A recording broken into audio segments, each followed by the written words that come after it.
Yeah, I'm Danko Enuama Benedict, and as usual, I would like to share the word of God with you. My message, let me pray. Thank you, Lord. We bless your name, we worship your name, we exalt your name in the mighty name of Jesus Christ. My message is entitled, Being the Heart of God. Being the Heart of God. God created us all, and we are all His sons and daughters. But I would like to teach you the techniques to follow to come to be His heart. How to become the heart of God. First and foremost, let me talk about humility. You can become the heart of God through humility. Let's move to 2 Samuel chapter 7 verse 18.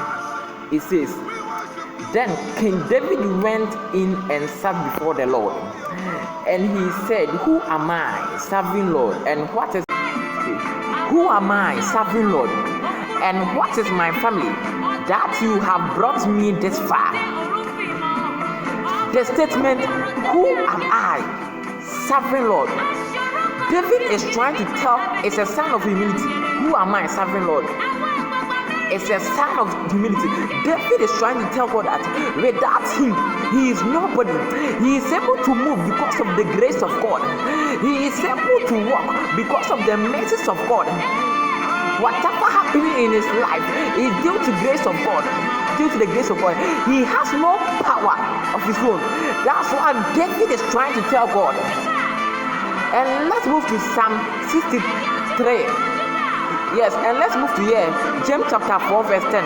It says, Humble yourself before the Lord and He will lift you up. So if you want to be up, you have to humble yourself. Yeah. So if you want to be on top, humble yourself and the Lord will lift you. David was on top because David was a man of humility, and because of humility, because of his humility, he was loved by God, and he was on top.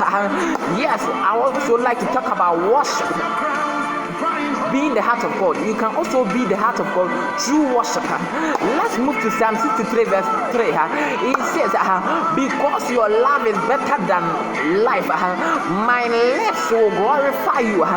Because your love is better than life, my lips will glorify you. So meaning, if you want God to like you, if you want to be loved by God, you have to worship Him. Through His worship, you will be loved by God. Through His worship, the Lord will. So, if you want to be loved by God, be a worshiper. If you want to operate in the realms of the Spirit, be a worshiper. If you want your prayer request to be answered by God quickly, be a worshiper. And you know that we worship a God of power. Again, the next number, the number 3, that is communication with God. Communication with God, that is prayer. Communication with God, into bracket prayer. Let me tell you some of the benefits you receive from communicating with God. 1, prayer develops and strengthens a relationship with God, meaning your relationship with God becomes very strong because of prayer. 2, prayer helps us make the right decision. 3, prayer gives us the right decision in life. Let's go. Point 4, miracles can happen only through prayers and faith. Yes, during prayers, God descended from heaven onto this earth. And after He had descended, I tell you, miracles and deliverance are abundant. Thank you, Lord. Thank you, Lord. Thank you, Lord. Let's move to the verse 3. The 3. Prayers give us the right decision in life. Meaning, even if you are going to marry and you are a prayerful man, God directs you to the rightful partner. Even in business, God directs you to the rightful business. Even in all your aspects of life, God directs you. God tells you what to do and what not to do. If you are a man of prayer, if you are prayerful, let's move to Matthew chapter 7 verse 7. It says, ask and it will be given to you.